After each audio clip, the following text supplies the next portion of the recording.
Hi friends, welcome to our channel. நம்ம இந்த வீடியோவில் பார்க்க போகிறது என்ன அப்படின்னு பார்த்தீங்கன்னா, பாலிட்டியில் 12th ஸ்டாண்டர்ட் பாலிட்டியில் ஃபஸ்ட் லெசனில் ஆல்ரெடி ஒரு வீடியோ பார்த்தாச்சு. ஸோ 1.1 1.2 அதில் வந்து பார்த்து முடிச்சிட்டோம். இதில் 1.3ல் இந்திய அரசியலமைப்பின் சிறப்பு இயல்புகள் இருக்கு இல்லையா, அதிலிருந்து இந்த வீடியோவில் பார்க்க போகிறோம். அதுக்கு முன்னாடி நம்ம சேனல் இப்போ தான் ஃபஸ்ட் டைம் பார்க்குறீங்க அப்படின்னா சேனலை சப்ஸ்கிரைப் பண்ணிக்கோங்க. பக்கத்தில் இருக்கிற பெல் ஐக்கானை கிளிக் பண்ணி ஆல்னு செட் பண்ணி வச்சுக்கோங்க. இந்திய அரசியலமைப்பின் சிறப்பு இயல்புகள் பார்த்திங்கன்னா, இந்திய அரசியலமைப்புக்கு சிறப்பான சில இயல்புகள் இருக்குது. அது என்னென்ன அப்படிங்கிறத கொடுத்துருக்காங்க. நீளமான எழுதப்பட்ட அரசமைப்பு. இந்திய அரசமைப்பு தான் உலகிலேயே நீளமான எழுதப்பட்ட அரசமைப்பாக கருதப்படுகிறது. ஸோ இந்தியா தான் வந்து என்ன பண்ணுறாங்க, உலகத்தில் இருக்கிற அரசியலமைப்பே நீளமான எழுதப்பட்ட அரசமைப்பான்னு நினைக்கிறாங்க. மாநிலங்கள், மத்திய அரசு மற்றும் அவற்றுக்கு இடையிலான உறவுகள் குறித்து பல்வேறு விதிகளை கொண்டுள்ளது. ஸோ மாநிலங்களுக்கும் மத்திய அரசுகளுக்கும் பல்வேறு விதிகள் வந்து நம்மளது அரசமைப்பில் சொல்லப்பட்டிருக்கு. நமது அரசமைப்பை உருவாக்கிய மேதைகள் உலகின் பல அரசமைப்பு மற்றும் பல்வேறு அரசமைப்பின் மூலங்களிலிருந்து நம்ம அரசமைப்பை உருவாக்கியுள்ளனர். ஸோ உலக நாடுகளில் இருக்கக்கூடிய பல்வேறு அரசியலமைப்பு புத்தகங்கள் இருந்து தான் நமது அரசியலமைப்பு உருவாக்கப்பட்டிருக்குன்னு சொல்லியிருக்காங்க. தனிநபர் உரிமைகளை அடிப்படை உரிமைகளாகவும் அரசு கொள்கையின் வழிகாட்டு நெறிமுறைகளாகவும் நிர்வாக செயல்முறை விவரங்கள் என்று விரிவாக விளக்கப்பட்டுள்ளது. அதாவது தனிநபர்களுக்கு அப்படின்னு பார்க்கும்போது தனி மனிதர்களுடைய உரிமைகளை எவ்வாறு சொல்கிறாங்க, அடிப்படை உரிமைகளாக கொடுத்துருக்காங்க.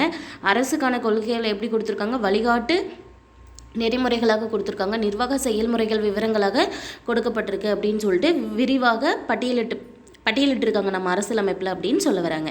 அதே போல் அடுத்து ரெண்டாவதாக என்ன கான்செப்ட் இருக்குது அப்படின்னா, இறுக்கம், நெகிழ்வுத்தன்மை இரண்டும் கொண்ட தனித்துவம். அதாவது ஒரு இறுக்கம் அப்படின்னா வந்து அரசியலமைப்பை திருத்தக்கூடாத அளவுக்கு ரொம்ப கடினமானதாகவும், அதே போல் சில இடங்களில் திருத்தக்கூடிய நெகிழ்வுத்தன்மையுடையதாகவும் இரண்டும் கொண்ட தனித்துவம் உடையதாக சொல்லப்படுது. அது என்னன்னு பார்க்கலாம்.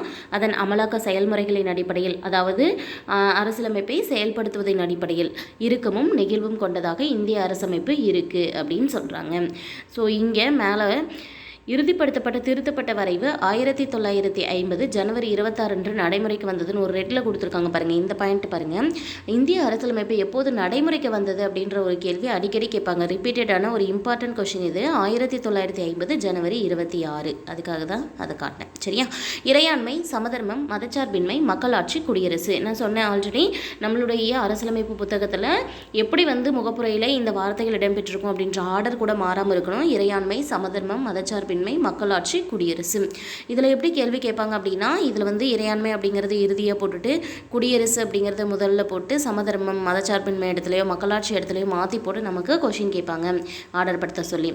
வயது வந்த அனைவருக்குமே வாக்குரிமை வழங்கப்பட்டு தேர்ந்தெடுக்கப்படும் மக்கள் பிரதிநிதிகளின் மூலம் மக்களே இந்தியாவை ஆள்கின்றனர். ஸோ இந்தியாவை யார் ஆட்சி செய்கிறாங்க? மக்கள் தான். எப்படி ஆட்சி செய்கிறாங்க அப்படின்னா, 18 வயது நிரம்பிய அனைத்து மக்களும் ஓட்டுரிமை வழங்கப்பட்டு, அதாவது வாக்குரிமை வழங்கப்பட்டு அவங்க வாக்கு அளித்தலின் மூலமாக தேர்ந்தெடுக்கப்படக்கூடிய மக்கள் பிரதிநிதிகளின் மூலமாகவே இந்தியாவை ஆள்கின்றனர். இந்தியா ஒரு இறையாண்மை கொண்ட அரசு என்றால் தனது உள்நாட்டு வெளிநாட்டு விவகாரங்களை எந்த விதமான வெளிநாட்டின் தலையீடின்றி நிர்வகிப்பது. அதாவது இந்தியாவுக்கு வந்து அதில் இருக்கக்கூடிய இறையாண்மை அப்படிங்கிற வார்த்தைக்கு மீனிங் சொல்கிறாங்க. இறையாண்மை அப்படின்னா என்ன பண்ணோம் அப்படின்னா, இந்தியா தன்னுடைய உள்நாட்டு வெளிநாட்டு விவகாரங்களில் எந்த ஒரு வெளிநாட்டு தலையீடும் இல்லாமல் நிர்வாகம் செய்யும். அதே போல் இந்தியா போய் எந்த ஒரு வெளிநாட்டு நிர்வாகத்திலையும் தலையிடாது அப்படிங்கிறது தான் இறையாண்மை. இந்திய அரசியலமைப்பில் சமதர்மம் என்ற சொல், அடுத்தது இறையாண்மை முடிச்சாச்சு, அடுத்து சமதர்மம் பார்க்குறோம். சமதர்மம் அப்படிங்கிற சொல் 42வது திருத்த சட்டத்தின் மூலமாக இந்திரா காந்தி பிரதமராக இருக்கும்போது அவசரகால சட்டத்தின் போது 1976 கொண்டு வரப்பட்டது, இணைக்கப்பட்டது. இந்தியாவில் சமதர்மம் அப்படிங்கிறது முதலாளித்துவம் ஆகிய பொருளாதாரங்கள் இணைந்த கலப்பு பொருளாதார முறை கடைபிடிக்கப்படுகிறது. ஸோ இந்தியாவை பொறுத்த வரைக்கும் சமதர்மம் அப்படிங்கிற வார்த்தை முகப்புரையில் 1976 கொண்டு வரப்பட்டதுன்னு சொல்கிறாங்க. இந்தியாவில் சமதர்மமும் இருக்குது, முதலாளித்துவமும் இருக்குது, ரெண்டும் கலந்த பொருளாதாரமாக ஒரு கலப்பு பொருளாதார முறை தான் கடைபிடிக்கிறோம் அப்படின்னு சொல்கிறாங்க. இந்தியாவை பொறுத்தவரை மதச்சார்பின்மை, அடுத்தது பாருங்கள், சமதர்மம் முடிச்சதுக்கப்புறம் மதச்சார்பின்மை வார்த்தை பாருங்கள். மதச்சார்பின்மை அப்படிங்கிறது இந்தியாவில் அரசு மதம் அப்படின்னு சொல்லி தனியாக ஒன்று கிடையாது. இந்தியா அனைத்து மதங்களுக்கும் பொதுவானது, அனைத்து மதங்களையும் சமமாக தான் அங்கீகரிக்கும் அப்படிங்கிறது தான் இந்த மதச்சார்பின்மையுடைய மீனிங். அடுத்து இந்திய குடியரசு அப்படிங்கிறது பார்த்திங்கன்னா, இந்தியாவில் முடியரசு மூலமாக இல்லாமல் தேர்தல் மூலமாக அரசின் தலைவர் தேர்ந்தெடுக்கப்படுறாங்க இல்லையா, அதுதான் குடியரசு அப்படின்னு சொல்கிறாங்க. இப்போவுமே சில நாடுகளில் வந்து மன்னராட்சி முறையோ முடியரசு முறையோ தானே இருக்குது. அந்த மாதிரி இல்லாமல் தேர்தலின் மூலமாக மக்கள் பிரதிநிதிகள் தேர்ந்தெடுக்கப்பட்டு அரசியல் நடத்தப்படுகிறது இல்லையா, இதை தான் என்ன சொல்கிறாங்க அப்படின்னா குடியரசு அப்படின்னு சொல்கிறாங்க. அடுத்தது நாடாளுமன்ற ஆட்சி முறையை பற்றி சொல்லியிருக்காங்க பாருங்கள். அமைச்சரவை குழு செயல்பாடுகளை நாடாளுமன்றம் கட்டுப்படுத்துவதால், அதாவது அமைச்சரவையுடைய குழுவின் செயல்பாடுகளை என்ன பண்ணுது, நாடாளுமன்றம் கட்டுப்படுத்துது. இது ஒரு கொஷின் கேட்பாங்க. அமைச்சரவை குழுவின் செயல்பாடுகளை கட்டுப்படுத்துது எது அப்படின்னு கேட்டாங்கன்னா நாடாளுமன்றம். அமைச்சரவை குழுவுடைய செயல்பாடுகளை கட்டுப்படுத்துது நாடாளுமன்றம். அதனால் நம்ம ஆட்சிக்கு பேர் என்ன அப்படின்னா நாடாளுமன்ற ஆட்சி முறை. இந்தியாவுடைய ஆட்சி முறை என்ன ஆட்சி முறை? நாடாளுமன்ற ஆட்சி முறை. நாடாளுமன்ற முறை அரசியல் நிர்வாகம் நாடாளுமன்றத்துக்கு கட்டுப்படுகிறது. அதாவது அரசியல் அமைப்பில் வந்து நாடாளுமன்ற அரசமைப்பு முறையில் அரசியல் நிர்வாகம் அப்படிங்கிறது எதற்கு கட்டுப்பட்டதாக இருக்குது? நாடாளுமன்றத்துக்கு. நாடாளுமன்றத்தில் பெரும்பான்மை உறுப்பினர்கள் ஆதரவு இருக்கும் முறை அரசு நீடிக்கிறது. அதாவது நாடாளுமன்றத்தில் எந்த அரசு ஆட்சி அமைக்கிறது அப்படின்னா, எந்த கட்சிக்கு பெரும்பான்மை நீட்டிப்பு இருக்கிறதோ, பெரும்பான்மை எந்த கட்சிக்கு ஆதரவு இருக்கிறதோ அவங்க தான் வந்து இதில் அரசமைப்பாங்க. அடுத்து பாருங்கள், ஒற்றை குடியுரிமை. இந்திய அரசமைப்பு ஒற்றை குடியுரிமை வழங்குகிறது. ஒன்றிய அரசு வழங்கும் குடியுரிமையை அனைத்து மாநிலங்களுக்குமானது. அதாவது அமெரிக்காவிலலாம் பார்த்தோம்னா இரட்டை குடியுரிமை இருக்கும். மாநிலங்களுக்கு அந்தந்த ஸ்டேட்டுக்குன்னு சொல்லி ஒரு குடியுரிமை இருக்கும், மொத்த நாட்டுக்குன்னு சொல்லிட்டு அமெரிக்க குடியுரிமைன்னு ஒன்று இருக்கும். ஆனால் இந்தியாவை பொறுத்த வரைக்கும் அந்த மாதிரி கிடையாது. ஒரே ஒரு குடியுரிமை, மத்திய குடியுரிமை மட்டும்தான் ஒன்றிய குடியுரிமை. அந்த ஒன்றிய அரசு வழங்கக்கூடிய குடியுரிமை தான் மாநிலங்களுக்கும் பொருந்தக்கூடியது. அடுத்து பாருங்கள், 2015 பிப்ரவரி 27 அன்று மக்களவையில் குடியுரிமை சட்டம் 1955 திருத்தங்கள் கொண்டு வரப்பட்டது. அதாவது 1955 குடியுரிமை சட்டம் கொண்டு வந்தாங்க. அந்த குடியுரிமை சட்டத்தில் மக்களவையில் 2015 வருஷம் பிப்ரவரி 27 இந்த தேதியை ஞாபகம் வச்சுக்கோங்க. 1955 குடியுரிமை சட்டத்தில் திருத்தம் கொண்டு வரப்பட்டது வந்து 2015 பிப்ரவரி 27 அன்று. பதிவு அல்லது இயல்புரிமை முறையில் இந்திய குடியுரிமை கோரி விண்ணப்பிக்கும் நபர் குறிப்பிட்ட தகுதிகளை நிறைவு செய்தால் அவருக்கு குடியுரிமை வழங்கப்படும். அதாவது குடியுரிமை வழங்குவதற்கு அப்படின்னு சொல்லிட்டு, அதாவது குடியுரிமை வந்து இந்திய குடியுரிமை இல்லாதவங்க இந்திய குடியுரிமை பெறுவதற்கும், ஏற்கனவே இந்திய குடியுரிமை இருந்துச்சுன்னா அது இழப்பதற்கும் சில கண்டிஷன்ஸ் எல்லாம் இருக்கும். 3 வழிகளில் குடியுரிமை இழக்கப்படும், 5 வழிகளில் குடியுரிமை வந்து பதிவு செய்து பெறப்படும். அந்த மாதிரி அந்த பெறப்படக்கூடிய வழிகளில் 2 தான் வந்து பதிவு அல்லது இயல்புரிமை முறை. பதிவு செய்தல் அல்லது இயல்புரிமை முறையில் இந்திய குடியுரிமை கோரி யாராவது விண்ணப்பம் செய்தாங்கன்னா அந்த நபர் வந்து சில தகுதிகள் நிறைவு செய்தால் மட்டும்தான் அவருக்கு குடியுரிமை வழங்கப்படும். இந்தியாவில் தொடர்ந்து குடியிருந்தாலோ அல்லது அரசு பணியில் 12 மாதங்கள் இருந்தாலோ ஒரு நபர் வந்து இந்திய குடியுரிமை கோரி விண்ணப்பிக்க முடியும். அதாவது அவங்க எப்போ இந்திய குடியுரிமை கோரி விண்ணப்பம் செய்யலாம் அப்படின்னு சில கண்டிஷன் கொடுத்துருக்காங்க பாருங்கள். இந்தியாவிலேயே தொடர்ந்து அவங்க குடியிருக்காங்க அப்படின்னாவோ அல்லது இந்தியாவில் தொடர்ந்து 12 மாதங்கள் அவங்க வந்து பணியில் ஈடுபடுறாங்க அப்படின்னா அந்த நபர் இந்திய குடியுரிமை கேட்டு விண்ணப்பிக்கலாம். ஆனால் அசாதாரண சூழல் நிலவுமானால் இந்த தகுதிகளை தளர்த்தி கொள்ளவும் இந்த சட்டம் வழிவகுக்கிறது. அதாவது இன்கேஸ் அந்த விண்ணப்பிக்கக்கூடியவங்க மேலே ஏதாவது வந்து கேஸ் இருக்குது, ஆர்எல்ஸ் அவங்க வந்து ஒரு தவறானவங்களாக தெரியுறாங்க, அவங்க மேலே வந்து ஏதாவது குற்றங்கள் இருக்குது அப்படின்ற பட்சத்தில் இந்த அசாதாரணமான சூழல்கள் இருந்துச்சுன்னா இந்த மேலே இருக்கக்கூடிய இந்திய தகுதிகள் இருந்தாலும் அதெல்லாம் வந்து தளர்த்தி கொள்வதற்கும் இந்தியாவில் சட்டத்தில் வழி இருக்குது. அடுத்தது வயது வந்து ஒரு வாக்குரிமை அப்படிங்கிறது என்ன அப்படின்னு பார்த்துடலாம். ஒரு நபர் ஒரு வாக்குரிமை அப்படிங்கிற கோட்பாட்டு அடிப்படையில், அதாவது ஒரு நபருக்கு ஒரு வாக்குரிமை அப்படிங்கிற வகையில் 18 வயது நிறைவடைந்தவங்க எல்லாருமே தேர்தலில் வாக்களிக்கக்கூடிய தகுதி பெறுறாங்க. தேர்தலில் வாக்களிக்கிறதுனால இந்திய குடிமக்கள் இடையே எத்தனை வயது? 18 வயது, அது ஞாபகம் வச்சுக்கோங்க. தேர்தலில் வாக்களிக்கும் போது இந்திய குடிமக்களிடையே ஜாதி, மதம், பால், இனம் அல்லது தகுதி எந்த அடிப்படை பாகுபாடும் இல்லாமல் அனைவரும் சமமாகவே வாக்குரிமை வந்து வழங்கப்படுகிறது. அடுத்து சுதந்திரமான ஒருங்கிணைந்த நீதி அமைப்பு இந்தியாவில் எப்படி இருக்குன்னு பார்க்கலாம். இந்தியாவில் நீதித்துறையின் செயல்பாடுகளில் நிர்வாக தலையீடோ அல்லது நாடாளுமன்ற சட்டமன்றங்களின் தலையீடோ இல்லாமல் இயங்கும் ஒரு தன்னாட்சி அமைப்பு. இந்தியாவை பொறுத்த வரைக்கும் நீதித்துறையுடைய செயல்பாடில் நிர்வாக தலையீடு இருக்காது, நாடாளுமன்றம் தலையிடாது, சட்டமன்றம் தலையிடாது. இந்த மாதிரி எந்த ஒரு தலையீடும் இல்லாமல் இயங்கக்கூடிய ஒரு தன்னாட்சி அமைப்பு தான் நீதித்துறை அப்படிங்கிறது. ஒருங்கிணைந்த இந்திய நீதி அமைப்பில், அதாவது இந்திய நீதி அமைப்பு ஒருங்கிணைந்தது எப்படின்னு சொல்கிறாங்க பாருங்கள். இந்திய நீதி அமைப்பில் பார்த்திங்கன்னா உச்ச நீதிமன்றத்துக்கு கீழே உயர் நீதிமன்றங்கள், அதற்கு கீழே கீழமை நீதிமன்றங்கள், அதற்கும் கீழே துணை நீதிமன்றங்கள், அதாவது உச்ச நீதிமன்றம், அதற்கு கீழே உயர் நீதிமன்றங்கள், அதற்கு கீழே பார்த்திங்கன்னா கீழமை நீதிமன்றங்கள், மேலும் இன்னும் போகணும் அப்படின்னா துணை நீதிமன்றங்கள். இந்த மாதிரி நீதிமன்ற வரிசை வந்து இருக்குது அப்படின்னு சொல்கிறாங்க. அடுத்து அடிப்படை உரிமைகள். ஒவ்வொரு தனிநபரும் குறிப்பிட்ட அடிப்படை உரிமைகளை அனுபவிப்பதை அடிப்படை கொள்கையாக அரசமைப்பு உறுதிப்படுத்தியிருக்கு. அதாவது ஒவ்வொரு தனிநபருக்குமே சில அடிப்படை உரிமைகள் கொடுத்துருப்பாங்க. அந்த அடிப்படை உரிமைகள் வந்து அவங்கவுங்க அனுபவிக்கிறதுக்கு அடிப்படை கொள்கையாக அரசமைப்பு உறுதிப்படுத்தியிருக்கு. சொல்லியிருக்கு, இந்திய அரசியலமைப்பு பகுதி 3ல் தான் அடிப்படை உரிமைகளுக்கான பிரிவுகள் வந்து கொடுக்கப்பட்டிருக்கு. ஸோ பகுதி 3ல் தான் அடிப்படை உரிமைகள் பற்றி சொல்லப்பட்டிருக்கு. அடிப்படை உரிமைகளை வந்து 6 தலைப்புகளாக வகைப்படுத்துகிறாங்க. எத்தனை தலைப்புகளாக வகைப்படுத்துது? 6 தலைப்புகள். அதையே இங்கே என்னென்னு கொடுத்துருக்காங்க பாருங்கள். சமத்துவ உரிமை, சுதந்திர உரிமை, சுரண்டலுக்கான உரிமை, மத வழிபாட்டு உரிமை, கல்வி பண்பாட்டு உரிமை, அரசமைப்படி நிவாரணம் கோரும் உரிமை. அதாவது சுதந்திரமான, அதாவது சமமாக இருக்கிறதுக்கான உரிமை சமத்துவ உரிமை, சுதந்திரமாக செயல்படுவதற்கு சுதந்திர உரிமை, மற்றவர்கள் நம்மளை சுரண்டாமல் இருக்கிறதுக்கு சுரண்டப்படுவதற்கான எதிரான உரிமை, மத வழிபாட்டுக்கான நமக்கு பிடிச்ச மதத்தை தொழுகிறதுக்கு மத வழிபாட்டு உரிமை, கல்வி மற்றும் பண்பாட்டு உரிமை, அரசியலமைப்பின்படி நிவாரணம் கோரும் உரிமை அப்படின்னு சொல்லிட்டு. அதே போல் முக்கியமாக ஒரு விஷயம் கொடுத்துருக்காங்க பாருங்கள். இந்த பாயிண்ட் ரொம்ப ரொம்ப முக்கியமானது. இது அடிக்கடி கொஷின் கேட்பாங்க. 31 ஆவின் கீழே வழங்கப்பட்டு இருந்தது ஒன்று பார்த்திங்கன்னா சொத்துரிமை. சொத்துரிமையும் அடிப்படை உரிமையில் முன்னாடி இருந்தது, இப்போ இல்லை. அதை தான் சொல்கிறாங்க. இதன்படி சொத்துரிமையும் அடிப்படை உரிமையாக இருந்தது. எத்தனாவது சட்ட திருத்தம் பாருங்கள், 44வது சட்ட திருத்தத்தின் மூலமாக 1988 சொத்துரிமை அடிப்படை உரிமையிலிருந்து நீக்கிவிட்டு உறுப்பு 300A வந்து அது ஒரு சட்ட உரிமையாக மட்டும் சேர்க்கப்பட்டிருக்கு. இதன் மூலமாக சொத்துரிமை வந்து சட்ட உரிமையாக கருதப்படுது. முன்னாடி சொத்துரிமை எப்படி இருந்தது? அடிப்படை உரிமையாக இருந்தது. இப்போது அது சட்ட உரிமையாக இருக்குது. இந்திய அரசமைப்பு வழங்கியுள்ள அடிப்படை உரிமைகள் நீதிமன்றத்தால் நிலைநாட்டப்படுபவை ஆகும். இந்திய அரசியலமைப்பு கொடுத்துருக்கிற இந்த அடிப்படை உரிமைகள் எல்லாமே நீதிமன்றத்தால் நம்மளால் என்ன பண்ண முடியும்? நிலைநாட்டப்படும். அதாவது நமக்கு அடிப்படை உரிமைகள் மறுக்கப்படும் போது நம்ம நீதிமன்றத்தை நாடி அந்த உரிமைகளை பெற முடியும்.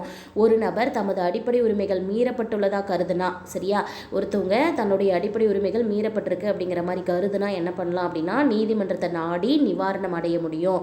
இதை ஒட்டி நேரடியாகவோ அல்லது உச்ச நீதிமன்றத்தையோ நாடுனா, சரியா, அடிப்படை உரிமைகள் மாறிடுச்சு அப்படின்னு நினைக்கும் போது நீதிமன்றத்தை நேரடியாகவோ அல்லது உச்ச நீதிமன்றத்தையோ நாடும் போது அவருடைய உரிமை உறுப்பு 32 உறுதிப்பட்டிருக்கு. அதாவது உச்ச நீதிமன்றத்தை நம்ம நாடி அடிப்படை உரிமையை பெற்றுக்கொள்ளலாம் அப்படிங்கிறது எதில் சொல்லப்பட்டிருக்கு? அடிப்படை உரிமை 32 உறுதிப்படுத்தப்பட்டிருக்கு. மக்களுக்கான அரசியல் நீதியை அது உறுதிப்படுத்துகிறது. இந்தியாவில் அடிப்படை உரிமைகள் முழுமையானவை கிடையாது. நாட்டின் பாதுகாப்பு தேவை கருதும் பட்சத்தில் அந்த அடிப்படை உரிமைகள்லேயும் சில தடைகள் வந்து விதிக்கப்படலாம். ஸோ அடிப்படை உரிமைகள்னு கொடுத்துட்டு அது எப்போவுமே இருக்குமா அப்படின்னா சில சமயங்களில் நாட்டுக்கு பாதுகாப்பு இல்லை, நாட்டுடைய பாதுகாப்பில் பிரச்சனை வருது அப்படின்னா அந்த மாதிரி சமயங்களில் தேவைக்காக சில தடைகளை வந்து அதில் விதிக்கலாம் அப்படின்னு கொடுத்துருக்காங்க. நெக்ஸ்ட் பாருங்கள், கல்வி உரிமை. இந்திய அரசமைப்பின் 86வது திருத்தம் 2002, சரியா, அரசியலமைப்பில் கல்வி உரிமையில் மாற்றம் கொண்டு வரப்பட்டது. 86வது சட்ட திருத்தம் 2002 மூலமாக இந்திய அரசியலமைப்பு உறுப்பு 21A என்ன சொல்கிறாங்க? ஸோ இதை கேட்பாங்க, 3 கொஷின் கேட்பாங்க. இந்த திருத்தம் எப்போது கொண்டு வரப்பட்டது? 86வது சட்ட திருத்தம் 2002. எந்த அரசியலமைப்பு உறுப்பு? 21A. அதில் 6 முதல் 14 வயது வரைக்கும் இருக்கு இல்லையா, அந்த குழந்தைகள் எல்லா சிறார்களும் இலவச மற்றும் கட்டாய கல்வி வழங்குறத அடிப்படை உரிமையாக சேர்த்திருக்காங்க. 6லிருந்து 14 வயசு வரைக்கும் குழந்தைகள் கட்டாய கல்வி பெறுவதை அடிப்படை உரிமையாக சேர்த்திருக்கிறது. எந்த ஆர்டிக்கல்? 21A. எந்த வருஷம்? 86வது சட்ட திருத்தம் 2002. இதை அமலாக்கும் வகையில் மாநிலங்கள் விதிகளை வகுத்து கொள்ளலாம். அதாவது இதை வந்து அமல்படுத்துகிற வகையில் மாநிலங்கள் என்ன பண்ணலாம்? விதிகளை வகுக்கலாம். சிறார் இலவச கட்டாய கல்வி சட்டம், சிறார் இலவச கட்டாய கல்வி சட்டம் 2009 அரசமைப்பு உறுப்பு 21A கீழ் வழங்கப்படும் அடிப்படை உரிமைகளை நிறைவேற்றும் வண்ணம் இயற்றப்பட்டுள்ளது. ஸோ இந்த 21A கீழே இருக்கக்கூடிய அடிப்படை உரிமைகள் நிறைவேற்றுவதற்காகவே சிறார் இலவச கட்டாய கல்வி சட்டம் அப்படின்னு சொல்லிட்டு 2009 கொண்டு வந்திருக்காங்க. இதையும் கேட்கலாம். சிறார் இலவச கட்டாய கல்வி சட்டம் எப்போது கொண்டு வரப்பட்டது? 2009. எதன் கீழே இருக்கக்கூடிய அடிப்படை உரிமைகளை நிறைவேற்றுவதற்காக? அரசியலமைப்பு உறுப்பு 21A கீழே. இந்த அரசியலமைப்பு உறுப்பு எப்போது சேர்க்கப்பட்டது? அடிப்படை உரிமைகளில் 86வது சட்ட திருத்தத்தின் போது 2002. அடுத்து பாருங்கள், அரசின் வழிகாட்டு நெறிகள் அப்படின்னு கொடுத்துருக்காங்க. அரசாட்சி தொடர்பாக அரசு கடைபிடிக்க வேண்டிய வழிகாட்டு நெறிகள் தான் இந்திய அரசியலமைப்பின் 4வது பகுதியில் இடம்பெற்றிருக்கு. அரசியலமைப்பு வழிகாட்டும் நெறிகள் எதில் இருக்குது அப்படின்றதெல்லாம் கொஷின் கேட்பாங்க. அரசியலமைப்பு புத்தகத்தில் பகுதி 4ல் இருக்குது. இந்திய அரசியலமைப்பின் தனித்தன்மை வாய்ந்த கூறுகளில் ஒன்று தான் அரசு கொள்கை வழிகாட்டு நெறிகள் அப்படிங்கிறது. இதனை இந்தியாவில் சமூகம், பொருளாதார நீதியை நிலைநாட்டும் வண்ணம் அரசு அவற்றை அமலாக்கம் செய்வதற்கு வழிகாட்டு நெறிகள் அப்படின்னு சொல்லலாம். ஸோ இந்த வழிகாட்டு நெறிகள் எதுக்கு அப்படின்னா இந்தியாவில் இருக்கக்கூடிய சமூக பொருளாதார நீதியை நிலைநாட்டுறதுக்காக தான் இந்த அரசு வழிகாட்டு நெறிமுறைகள் இருக்குது. ஆணுக்கும் பெண்ணுக்கும் சம ஊதியம், இலவச கட்டாய அடிப்படை கல்வி, வேலை பார்க்கும் உரிமை ஆகியவற்றுக்கான குறிப்பிடத்தக்க விதிகளை அது கொண்டுள்ளது. ஸோ இது எதில் என்ன மாதிரியான விதிகள்லாம் இருக்குது அப்படின்னா ஆணுக்கும் பெண்ணுக்கும் சம ஊதியம், இலவசமான கட்டாய கல்வி, வேலை பார்க்கும் உரிமை, இது எல்லாமே இருக்கக்கூடிய வகையில் குறிப்பிடத்தக்க விதிகளை கொண்டிருக்குன்னு சொல்கிறாங்க. இந்திய அரசியலமைப்பின் பாகம் நாளின் கீழே முதுமை, வேலையின்மை, நோய்வாய்ப்படுதல், வாழ்வாதாரத்திற்கு தேவையான திட்டங்கள், பொருளாதார ரீதியாக பிற்படுத்தப்பட்ட பிரிவு மக்களுக்கு சிறப்பு முன்னுரிமை, வளங்களில் பகிர்வில் உள்ள பாகுபாடுகள் போன்றவற்றிற்கு அரசு உதவிகள் வழங்குவதற்கு பிரிவுகள் கூறப்பட்டுள்ளது. அதாவது இந்த நாளின் கீழே முதுமை அடைந்தவங்க, வேலை இல்லாமல் இருக்கவங்க, நோய்வாய்ப்பட்டிருக்கிறவங்க, வாழ்வாதாரம் இல்லாமல் இருக்கவங்க, அவங்களுக்கு தேவையான திட்டங்களும், பொருளாதார ரீதியாக பிற்படுத்தப்பட்டு இருக்கக்கூடிய மக்களுக்கான சில சிறப்பு முன்னுரிமைகளும், வளங்கள் பகிர்வில் இருக்கக்கூடிய பாகுபாடுகள், இந்த மாதிரி இருக்கிறதுக்கெல்லாம் அரசு உதவிகள் வழங்கணும் அப்படிங்கிறதுக்கான பிரிவுகள் இந்த பகுதி 4ல் சொல்லப்பட்டிருக்கு. அரசு கொள்கை, வழிகாட்டு நெறிகளில் வழங்கப்பட்டுள்ள விதிகள் நீதிமன்றங்கள் மூலமாக நிலைநாட்ட முடியாது அப்படிங்கிறது ஒரு முக்கியமான விஷயம். சரியா? ஆனால் பகுதி 3ல் இருந்த அடிப்படை உரிமைகள் இருக்கு இல்லையா, அதை நம்மளால் உரிமைகளை உச்சநீதிமன்றம் சென்று நம்மளால் நிலைநாட்ட முடியும். இது பார்த்திங்கன்னா நீதிமன்றத்தை நாடி பெறக்கூடிய விஷயம் கிடையாது அப்படின்னு இருந்தாலுமே நாட்டின் அரசாட்சிக்கு ஒரு முக்கியம் வாய்ந்ததாக கருதப்படுவது அரசு வழிகாட்டு நெறிமுறைகள். அடுத்து அடிப்படை கடமைகளை பற்றி சொல்லியிருக்காங்க பாருங்கள். 42வது திருத்தத்தின் வாயிலாக அடிப்படை கடமைகள் சேர்க்கப்பட்டுள்ளன. ஸோ ஸ்டார்டிங்கில் அடிப்படை கடமைகள் இருந்ததா அப்படின்னு பார்த்தீங்கன்னா ஸ்டார்டிங்கில் அடிப்படை கடமைகள் கிடையாது. ஆனால் பகுதி 4 உறுப்பு ஆ, அதாவது பகுதி 4A அப்படிங்கிற உறுப்பில் 51 ஆவில் வழங்கப்பட்டிருக்கிற அடிப்படை கடமைகள் ஒவ்வொரு இந்தியனுக்குமே பின்பற்ற வேண்டிய சில அடிப்படை கடமைகள். மொத்தம் எத்தனை அடிப்படை கடமைகள் அப்படின்னா 11 இருக்குது. இந்திய குடிமகன் ஒவ்வொருவரின் கடமைகளாக என்னென்ன சொல்லியிருக்காங்கன்னு ஒவ்வொன்றா பார்க்கலாம். ஃபர்ஸ்ட் அரசியலமைப்பிற்கு கீழ்ப்படிந்து அரசியலமைப்பின் மாண்புகள், தேசிய கொடி, தேசிய கீதம் ஆகியவற்றுக்கு மரியாதை அளிக்க வேண்டும். இந்த ஆர்டர் மாற்றாமல் படிக்கணும். இதில் ஃபர்ஸ்ட்னா இதுதான், செகண்ட்னா இதுதான் அப்படிங்கிற மாதிரி அரசியலமைப்பிற்கு கீழ்ப்படிந்து அதன் மாண்புகள், தேசிய கொடி, தேசிய கீதம் ஆகியவற்றுக்கு மரியாதை அளிக்கணும். நமது நாட்டு விடுதலை போராட்டத்தின் போது பின்பற்றப்பட்ட உன்னதமான மாண்புகளை ஏற்று பின்பற்றணும். 3வது இருக்கிறது இந்தியாவில் இறையாண்மை, ஒற்றுமை, ஒருமைப்பாடு ஆகியவற்றை பாதுகாத்து போற்ற வேண்டும். 4வது தேவையான காலங்களில் அழைப்பு விடுக்கப்படும் போது நாட்டை பாதுகாக்கவும் நாட்டுக்கு சேவை புரியவும் முன்வர வேண்டும். 5வது மதம், மொழி, சாதி வேறுபாடுகளை கடந்து மக்களிடையே ஒருமைப்பாட்டினையும் உலகளாவிய சகோதரத்துவத்தினையும் உருவாக்க வேண்டும். பெண்களின் மாண்பிற்கு பாதிப்பு ஏற்படுத்தும் நடவடிக்கைகளை கைவிட வேண்டும். அதாவது மதம், மொழி, சாதி வேறுபாடுகளை கடந்து ஒருமைப்பாடு, உலக அளவில் சகோதரத்துவத்தை எல்லாம் உருவாக்குறதுக்கு நாம் பாடுபடணும். பெண்கள் கிட்ட அவங்களுடைய மாண்பிற்கு பாதிப்பு ஏற்படாத வகையில் நடவடிக்கைகளை நம்ம நடத்தணும். அதாவது அவங்களுடைய மாண்புகள் பாதிக்கக்கூடாத வகையில் இருக்கணும். பாதிப்பு ஏற்படுத்தக்கூடிய நடவடிக்கைகளாக இருந்தால் அதை கைவிடணும். அடுத்து பாருங்கள், நமது பன்மைத்துவ பண்பாட்டின் வளமான மரபை மதித்து பாதுகாக்கணும். நம்மளுடைய பன்முகத்தன்மை வாய்ந்தது இந்தியா இல்லையா, அதோடைய பண்பாட்டு வளத்தினை மரபினையும் மதித்து பாதுகாக்கணும். அடுத்து பாருங்கள், வனங்கள், ஏரிகள், ஆறுகள், வன உயிரினங்கள் உள்ளிட்ட நமது இயற்கை வளங்களை பாதுகாத்து மேம்படுத்தி அனைத்து உயிரினங்களுக்கும் வாழ தகுந்த மாதிரி நம்ம சுற்றுச்சூழலை மாற்றி அமைச்சுக்கணும். அறிவியல் ஆர்வம், மனிதநேயம், தேடல் நெறி, சீர்திருத்தம் ஆகியவற்றை உருவாக்கி கொள்ள வேண்டும். ஒவ்வொரு மனிதர்களுமே தங்களுக்குள்ளாக அறிவியல் ஆர்வத்தையும், மனிதநேயத்தையும், தேடல் நெறியையும், சீர்திருத்தத்தையும் உருவாக்கிக்கணும்.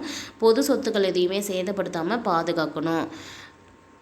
அடுத்து என்ன கொடுத்துருக்காங்கன்னா, நமது முயற்சிகள் மற்றும் சாதனைகளை மேன்மேலும் உயர்ந்த இலக்குகளை நோக்கி எடுத்து சென்று நாட்டினை மேன்மேலும் தொடர்ந்து உயர்த்தும் வண்ணம் தனிநபர் மற்றும் கூட்டு செயல்பாடுகளில் சிறப்புடன் திறன் பெற்று விளங்க வேண்டும் அப்படின்னு சொல்கிறாங்க. ஸோ நம்ம நாட்டுடைய வளத்தை உயர்த்துவதற்கு தகுந்த மாதிரி நம்மளோட முயற்சிகளையும் சாதனைகளையும் உயர்த்தி கொண்டு இலக்குகளை நோக்கி சென்று நாட்டோடு வளர்க்கணும் அப்படிங்கிறாங்க. 6 வயது முதல் 14 வயதிற்கு உட்பட்ட குழந்தைகளாக இருந்தால் கல்வி கற்பதற்கான வாய்ப்புகளை அந்த குழந்தைகளுடைய பெற்றோர்களோ அல்லது பாதுகாப்பாளர்களோ வழங்க வேண்டும். அடுத்தது இந்தியா கூட்டாட்சி அல்லது ஒற்றையாட்சி அப்படின்னு சொல்கிறாங்க. அது எதனால் அப்படின்னு பார்க்கலாம். இந்தியா சிதைக்க முடியாத ஒன்றியமும், அதாவது மத்திய அரசு சரியா சிதைக்க முடியாத ஒன்றியமும் சிதைக்கத்தக்க மாநிலங்களையும் கொண்ட ஆட்சி முறை. அதாவது நெருக்கடி நிலை காலத்தில் ஒற்றையாட்சி வந்துடும் அப்படின்னு சொல்கிறாங்க. ஒன்றியம் முழுமையாய் கூட்டாட்சி என்று கூற முடியாது, ஆனால் கிட்டத்தட்ட கூட்டாட்சி முறைன்னு சொல்லலாம். ஸோ ஒன்றியத்தை முழுமையாக கூட்டாட்சின்னு சொல்லலாமா அப்படின்னா முடியாது, ஆனால் கிட்டத்தட்ட கூட்டாட்சி முறைன்னு தான் சொல்லியாகணும். வடிவத்தில் கூட்டாட்சி அமைப்பை கொண்டிருந்தாலும் இந்திய அரசியலமைப்பு ஒற்றையாட்சி முறை, கூட்டாட்சி முறை இரண்டையுமே நேரம், சூழல் மற்றும் தேவைக்கேற்ப பயன்படுத்தி கொள்கிற மாதிரி தான் ஆட்சி செய்துட்டு வராங்க. நீதி, சீராய்வு, சமநிலை, நாடாளுமன்ற மேலாதிக்கம் அப்படின்னு சொல்லி என்ன கொடுத்துருக்காங்க அப்படின்னா, இந்திய அரசியலமைப்பு வழங்கியிருக்கக்கூடிய இந்த அடிப்படை உரிமைகள் எல்லாம் மீறப்படாமல் கண்காணிப்பதில் நாடாளுமன்ற நிர்வாக செயல்பாடுகள் தேவைப்பட்டால் தலையிடும் அப்படின்னு சொல்கிறாங்க. அதே போல் நீதித்துறைக்கு சுதந்திரம் வழங்கப்பட்டுள்ளது. இது இந்திய அரசியலமைப்புடைய சிறப்பு கூறுகளில் ஒன்று அப்படின்னே சொல்கிறாங்க. நீதி அமைப்பும் நாடாளுமன்றமும் ஒன்றுக்கு ஒன்று சமமான மேலாதிக்கத்தன்மை கொண்டது. ஸோ நீதிமன்றமும் நாடாளுமன்றமும் ஒன்றுக்கொன்று சமமான அமைப்பில் இருக்கக்கூடிய வகையில் மேலாதிக்கத்தன்மை உடையது. நாடாளுமன்றத்தில் இயற்றப்பட்ட சட்டம் அரசியலமைப்பின் படி அந்த அடிப்படை தத்துவத்திற்கு முரணாக இருந்தால் அதை செல்லாததாக சொல்கிறதுக்கு அதிகாரம் நீதி சீராய்வு அதிகாரம்னு சொல்கிறாங்க. அதாவது நீதி சீராய்வு அதிகாரம் என்ன அப்படின்னா, நாடாளுமன்றத்தில் ஒரு சட்டம் ஏற்றுறாங்க அப்படின்னா அது அரசியலமைப்பின் படி இல்லைன்னா அதை நீக்கிறதுக்கு அதிகாரம் இருக்குது. அடுத்து பாருங்கள், இந்திய குடியுரிமை பற்றி கொடுத்துருக்காங்க. ஒரு நாட்டின் சட்டப்பூர்வ உறுப்பினர்கள் யார் அப்படிங்கிறத அடையாளம் கண்டுபிடிக்கிறதுக்காக தான் குடியுரிமை பயன்படுது. குடியுரிமை எதுக்கு பயன்படுது? ஒரு நாட்டுடைய சட்டப்பூர்வ உறுப்பினர்களா அப்படிங்கிறத தெரிஞ்சுக்கிறதுக்கு. குடியுரிமை சட்டம் 1955 குடியுரிமை பெறுதல் மற்றும் உறுதிப்படுத்துதலை ஒழுங்குபடுத்துது. ஸோ குடியுரிமை சட்டம் எப்போது கொண்டு வரப்பட்டதுன்னு கேட்பாங்க. 1955. இதில் குடியுரிமை பெறுவதையும் உறுதிப்படுத்துவதையும் ஒழுங்குபடுத்துகிறது. பிறப்பு, வாரிசு, பதிவு, இயற்கை வயப்படுத்துதல் மற்றும் ஒரு பகுதியில் தொடர்ந்து வசித்தல் ஆகிய வழிகளில் குடியுரிமை பெறுவதற்கு இந்திய அரசியலமைப்பு வகை செய்கிறது. 5 வழிமுறைகள்னு சொன்னோம் இல்லையா? பிறப்பு, வாரிசு, பதிவு, இயற்கை வயப்படுத்துதல், ஒரு பகுதியிலேயே தொடர்ந்து வசித்தல், இதெல்லாம் பாருங்கள். அதே போல் குறிப்பிட்ட சூழ்நிலைகளில் குடியுரிமையை விலக்கிக் கொள்ளவோ அல்லது ரத்து செய்யவோ விதிகள் கொடுக்கப்பட்டிருக்கு. இந்தியாவில் அயல்நாட்டு குடிமக்கள் பதிவு முறைகளும் அவர்களுக்குரிய உரிமைகளும் அரசியலமைப்பில் வழங்கப்பட்டிருக்கு. அதாவது இந்தியாவில் குடியுரிமை பெறுதல் இழத்தல் அதை தாண்டி இந்தியாவின் அயல்நாட்டு குடிமக்கள் இருப்பாங்க இல்லையா, அவங்களும் பதிவு முறைகளும் அவர்களுக்குரிய உரிமை முறைகளும் அரசியலமைப்பில் சொல்லப்பட்டிருக்கு அப்படின்னு சொல்கிறாங்க. அனைத்து மனித உயிர்களுக்கும் சமத்துவத்துடன் சுதந்திரத்துடனும் பிறக்கின்றன அப்படின்னு சொல்லி உலக மனித உரிமை பிரகடனம் 1948 சொல்லப்பட்டிருக்கு. இதில் இந்த கொஸ்டின் கேட்கலாம், உலக மனித உரிமை பிரகடனம் எந்த ஆண்டு கொண்டு வரப்படுது? 1948. அடுத்தது இந்தியாவில் இருக்கக்கூடிய நாடாளுமன்ற மக்களாட்சி பற்றி சொல்லியிருக்காங்க. உறுப்பு 79 கீழே இந்திய ஒன்றியத்தின் நாடாளுமன்றம், அதாவது நாடாளுமன்றம் அப்படிங்கிறது உறுப்பு 79க்கு கீழே சொல்லப்பட்டிருக்கு. அதில் யார் யாரெல்லாம் இருப்பாங்க அப்படின்னா, குடியரசுத் தலைவர் மற்றும் 2 அவைகளை கொண்டது. குடியரசுத் தலைவர் மற்றும் 2 அவைகளை கொண்டது. அந்த அவைகள் அப்படிங்கிறது மாநிலங்கள் மற்றும் மக்களவை அப்படின்னு நமக்கே தெரியும். ஒரு கூட்டாட்சியில் நாடாளுமன்றம் ஈரவை கொண்ட அமைப்பாக இருக்க வேண்டும் அப்படிங்கிற தேவையோட அடிப்படையில் தான் இது ஏற்படுத்தியிருக்காங்க. ஸோ கூட்டாட்சியை பொறுத்த வரைக்கும் மக்களவையும் மாநிலங்களவையும் இருக்கணும் அப்படிங்கிறதுக்காக தான் இது கொண்டு வந்திருக்காங்க அப்படின்னு சொல்கிறாங்க. அதே போல் மேலவை அப்படின்னு சொல்லி அழைக்கக்கூடிய இந்த மாநிலங்களவை அப்படி இருக்கு இல்லையா, அது எப்படி உருவாக்கப்பட்டது அப்படின்னா, மாநிலங்களில் பிரதிநிதித்துவமும் கீழவை என்று அழைக்கப்படக்கூடியது மக்களவையில் மக்கள் பிரதிநிதித்துவம் கொண்டது. 2 அவைகளுமே தன்னுடைய இயல்பில் செயல்பட்டு மாநிலங்களின் ஒற்றுமை, ஒன்றிய ஒருமைப்பாடு ஆகியவற்றையெல்லாம் பாதுகாத்து பராமரித்து வருகிறது அப்படின்னு சொல்லி கொடுத்துருக்காங்க. அடுத்து பாருங்க,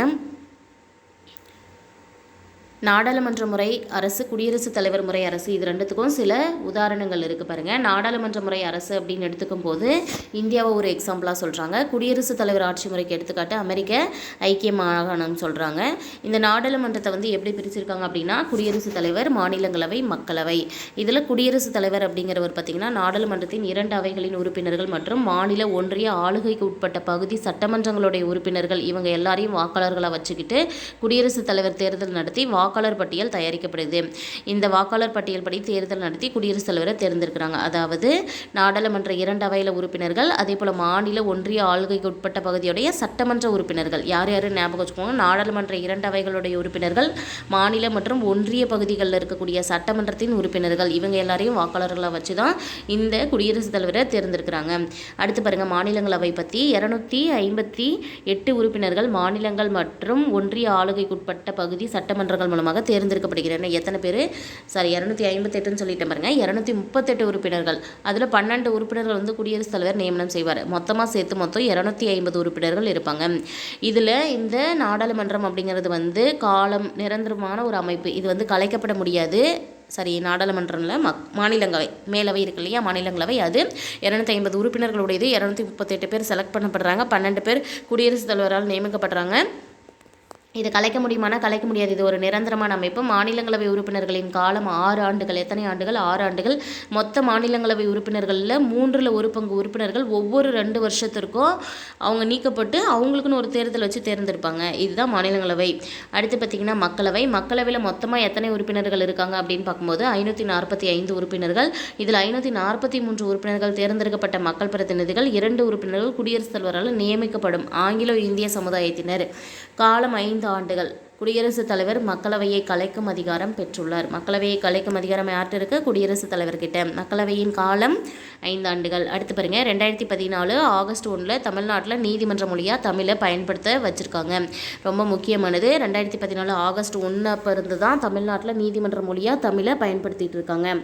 அடுத்து தமிழ்நாடு மாநில சட்டமன்றத்தில் நடைபெற்ற சில விவாதங்கள் பற்றி கொடுத்துருக்காங்க பாருங்கள். இந்திய அரசியலமைப்பு சட்டத்தின் கீழே உருவான மதராஸ் மாகாண முதல் சட்டமன்றம் எப்போது நடைபெற்றதுன்னா 1952லேருந்து 57 வரைக்கும் ராஜாஜி தான் அரசு அமைச்சாங்க. அவங்க கொண்டு வந்த அரசு அடிப்படை கல்வி திட்டம் விமர்சிக்கப்பட்டது. எதிர்க்கட்சிகளோட ஆளும் காங்கிரஸ் கட்சியை சேர்ந்த ஒரு பகுதியினர் உட்பட இந்த திட்டத்தை கடுமையாக எதிர்க்கிறாங்க. இந்த திட்டம் ஜாதி அடிப்படையில் படிநிலை மேலாதிக்கத்தை மீண்டும் கொண்டு வந்துடும் அப்படின்னு சொல்லிட்டு தான் விமர்சனம் செய்கிறாங்க. பின்னர் முதலமைச்சராக பதவியேற்ற காமராஜர் அமைச்சரவையில் தான் 1954 அரசின் கல்வி அமைச்சராக இருந்த சி சுப்பிரமணியம் அந்த குலக்கல்வி திட்டம் என்று சொல்லக்கூடிய அந்த திட்டத்தை ரத்து செய்யப்பட்டதை அறிவித்து, அதே சமயம் ராஜாஜி ஆட்சியின் போது கொண்டு வரப்பட்ட அந்த நிலமற்ற விவசாய தொழிலாளர்களை பாதுகாக்கக்கூடிய நிலச்சட்டங்கள் தொடரப்படுது. சென்னை மாகாண தலைவர் ராஜாஜி தனது முதல் நிதிநிலை அறிக்கையை கொண்டு வந்திருப்பாங்க பாருங்க. அறிக்கை 1937 மதராஸ் சட்டமன்றத்தில் செனட் அவையில் மதராஸ் பல்கலைக்கழக சேப்பாக்க வளாகத்தில் தாக்கல் செய்கிறாங்க. ஸோ ஃபஸ்ட்டு 1937 மதராஸ் சட்டமன்றம் செனட் அவை மதராஸ் பல்கலைக்கழக சேப்பாக்க வளாகத்தில் தாக்கல் செய்கிறாங்க. 1967 திராவிட முன்னேற்ற கழகம் ஆட்சிக்கு வருது. CN அண்ணாதுரை முதல்வராக பதவி வைக்கிறாங்க. அண்ணாதுரை எப்போது முதல்வராக பதவி வைக்கிறாங்க? 1967. அவரது ஆட்சியில் இந்து திருமண சட்டம் திருத்தப்பட்டு சுயமரியாதை திருமணங்கள், அதாவது மத சடங்குகள் இல்லாமல் இருக்கக்கூடிய திருமணங்கள் அங்கீகரிக்கப்படுது. அவருக்கு அடுத்து பதவியேற்று 5 தடவை முதலமைச்சராக பதவி வைத்த கருணாநிதி பல சட்டங்களையும் எண்ணற்ற தீர்மானங்களையும் கொண்டு வந்திருக்காங்க. அவர் கொண்டு வந்த கடைசி சட்ட முன்வரைவு அப்படிங்கிறது பிற்படுத்தப்பட்ட வகுப்பினருக்கான இடஒதுக்கீட்டுக்குள்ளார அந்த முஸ்லீம்களையும் கொண்டு வந்தது. சரியா? பிற்படுத்தப்பட்ட வகுப்பினர் இருக்காங்க இல்லையா, அவங்களுக்குள்ளார முஸ்லீம்களையும் கொண்டு வந்தது தான் அவர் கொண்டு வந்த ஒரு சிறப்பு அப்படின்னு சொல்கிறாங்க. சிறப்பு உள் ஒதுக்கீடு வழங்கியிருக்காங்க. அதே போல் பட்டியலினங்களுக்கும் பழங்குடியினருக்கும் ஒதுக்கீட்டின் கீழே அருந்ததியர்களுக்கும் உள்ஒதுக்கீடு கொடுத்துருக்காங்க. அனைத்து இந்திய அண்ணா திராவிட முன்னேற்ற கழகத்தில் MG ராமச்சந்திரன் தலைமையில் 10 ஆண்டுகால ஆட்சி நடந்திருக்கு 1977-87. இதில் வருவாய் நிர்வாகத்துறையில் குறிப்பிடத்தக்க சில மாற்றங்கள் கொண்டு இருந்திருக்காங்க. குறிப்பாக வாரிசு அடிப்படையில் கிராம நிர்வாக அலுவலராக இருந்தால் அந்த கர்ணம் அப்படிங்கிற பதவிக்கு முடிவு பண்ணது யாருன்னு கேட்பாங்க. எம்ஜிஆர் அவர்கள் மதிய உணவு திட்டத்தை விரிவுபடுத்தி சத்துணவு திட்டமாக மாற்றினாங்க. 1992 நவம்பரில் உச்சநீதிமன்றம் மண்டல ஆணையம் வழக்கில் தீர்ப்பு வழங்குது. என்னன்னு வழங்குது அப்படின்னு பார்த்தீங்கன்னா, கல்வி மற்றும் வேலை வாய்ப்பில் 50 விழுக்காடு இடஒதுக்கீடு வழங்கி தீர்ப்பளிக்குது. இதனைத் தொடர்ந்து தமிழகத்தில் பிற்படுத்தப்பட்டோர், மிகவும் பிற்படுத்தப்பட்டோர், பட்டியல் சாதி மக்கள், பழங்குடியினர் இவங்க எல்லாருக்கும் வழங்கப்பட்டு வந்த இடஒதுக்கீட்டை பாதுகாக்கக்கூடிய வகையில் தமிழ்நாடு மாநில சட்டமன்றம் கூட்டப்பட்டு 69% இடஒதுக்கீடு சட்டம் கொண்டு வராங்க. தமிழ்நாடு மாநில சட்டமன்றத்தை பொறுத்த வரைக்கும் தமிழ்நாடு மாநில சட்டமன்றம் 234 உறுப்பினர்களை கொண்டது. 189 உறுப்பினர்கள் பொது தொகுதிகளிலிருந்தும் 45 உறுப்பினர்கள்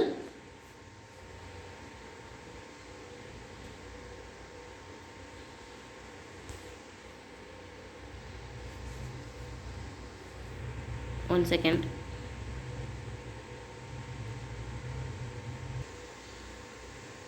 பாருங்கள். தமிழ்நாடு மாநில சட்டமன்றத்தில் 234 உறுப்பினர்கள் இருப்பாங்க. அதில் 189 உறுப்பினர்கள் பொது தொகுதிகளிலிருந்தும் 45 உறுப்பினர்கள் தனி தொகுதிகளிலிருந்தும் தேர்ந்தெடுக்கப்படுவாங்க. ரொம்ப முக்கியமானது, 189 உறுப்பினர்களுக்கு பொது தொகுதியும் 45 உறுப்பினர்களுக்கு தனி தொகுதிகளிலிருந்தும் தேர்ந்தெடுக்கப்படுறாங்க.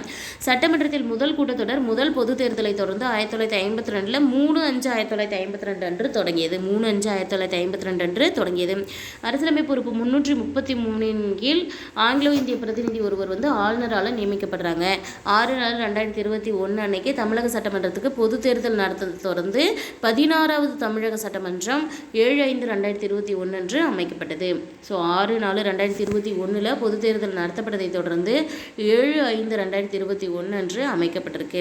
அடுத்தது பொதுக்கணக்கு குழு அப்படின்னு சொல்றது என்னன்னு கொடுத்துருக்காங்க. மக்களவை உறுப்பினர்களிலிருந்து ஒருவர் பொதுக்கணக்கு குழு தலைவராக மக்களவை தலைவரால் நியமிக்கப்படுறாங்க.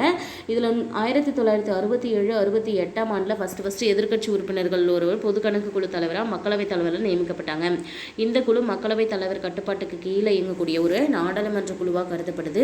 1950 ஜனவரியிலிருந்து 2018 ஏப்ரல் வரைக்கும் இந்த குழு 1596 அறிக்கைகளை சமர்ப்பணம் செஞ்சுருக்காங்க.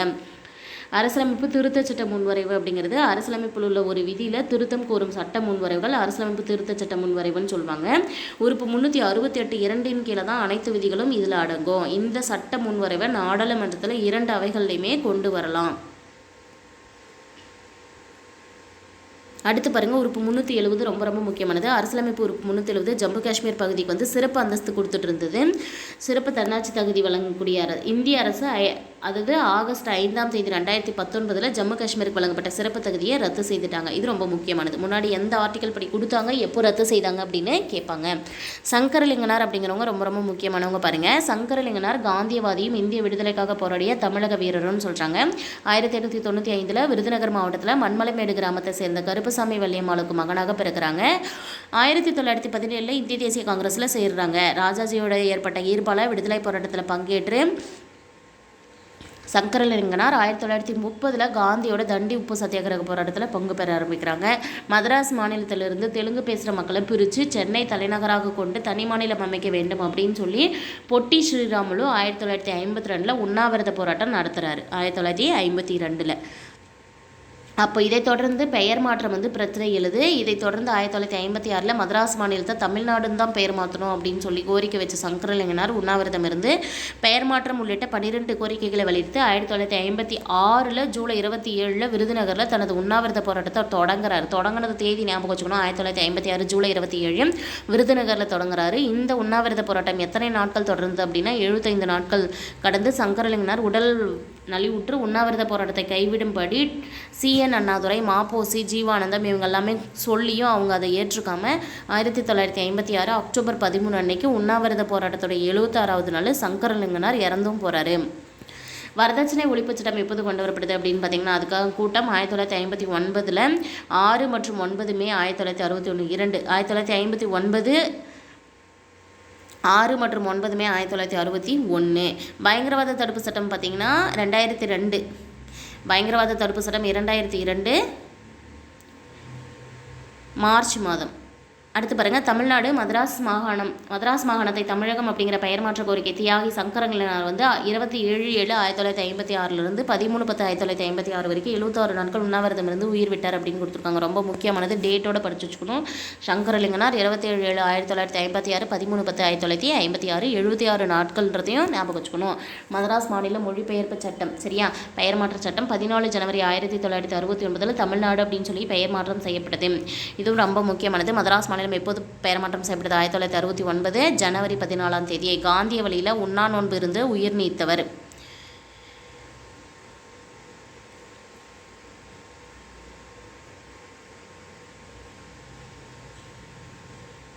ஸோ ஃப்ரெண்ட்ஸ், ரிமைனிங் இன்னும் ஒரே ஒரு பக்கம் தான் இருக்குது. இதையும் இந்த வீடியோவில் பார்த்துடலாம் பாருங்கள். தேர்வுக்குழுவில் குறைந்த எண்ணிக்கையில் உறுப்பினர்களை குறிப்பிட்ட காரணத்துக்காக நியமிக்கப்பட்டிருப்பார். இந்த தேர்வுக்குழு முறை வெஸ்ட்மினிஸ்டர் நாடாளுமன்ற மக்களாட்சி முறையிலிருந்து பிறந்தது. தேர்வுக்குழு முறை எதிலிருந்து வந்தது? வெஸ்ட்மினிஸ்டர் நாடாளுமன்ற மக்களாட்சி முறையிலிருந்து. மாநிலங்களவை விதிகள் மற்றும் நடைமுறைகளின் உறுப்பு 125க்கு கீழே எந்த ஒரு குறிப்பிட்ட சட்ட முன்வரைவையும் தேர்வுக்குழுவுக்கு அனுப்பணும் அப்படிங்கிறதும் எந்த ஒரு உறுப்பினரும் தீர்மானம் கொண்டு வரலாம். தீர்மானம் ஏற்றுக்கொள்ளப்பட்டுச்சுன்னா அந்த சட்ட முன்வரைவை தேர்வுக்குழுவுக்கு கொண்டு போய் பரிசீலனை செய்வாங்க.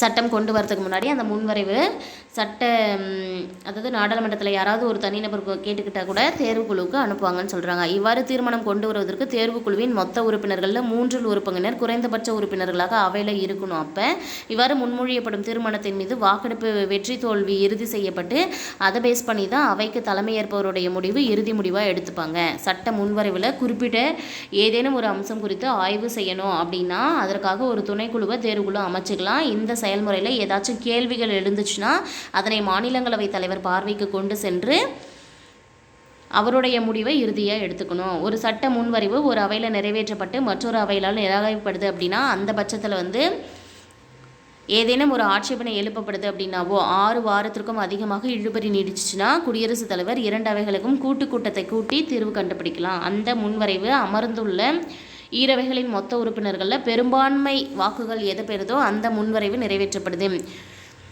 ஆனால் பண முன்வரைவு அப்படிங்கிறத பொறுத்த வரைக்கும் அரசியலமைப்பு திருத்தச் சட்டம் ஆகியவற்றின் போது இது போன்ற கூட்டத்தை கூட்டி சட்டமாக்கு இந்திய அரசியலமைப்பில் அனுமதி கிடையாது. பண முன்வரைவுக்கோ அல்லது திருத்தச் சட்டத்துக்கோ அரசியலமைப்பு திருத்தச் சட்டத்திற்கோ இந்த கூட்டம் பொருந்தாதுன்னு சொல்கிறாங்க. ஸோ ஃப்ரெண்ட்ஸ், இதோட இந்த லெசன் முடிஞ்சிருச்சு. நெக்ஸ்ட் வீடியோவில் செகண்ட் லெசன் பார்க்கலாம். சரியா? தேங்க்யூ.